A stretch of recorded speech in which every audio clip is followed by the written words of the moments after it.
you are getting an exclusive first look at the Charlie RC built Atom RC Dolphin. You can see in there, there's the Vista. It's going to get loads of airflow because we've got a scoop just diverting the airflow down. Can you see any antennas sticking up here at all? Nope.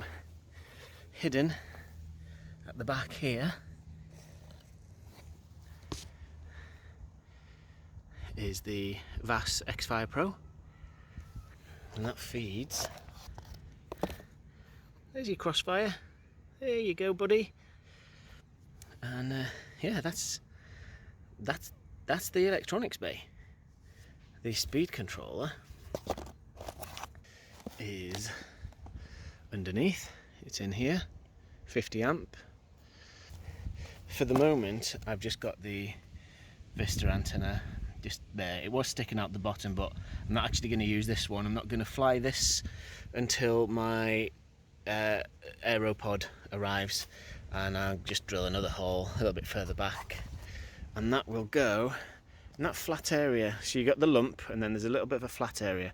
That's where the aeropod's going to be. Exclusive first look at the Atom RC Dolphin with no antennas.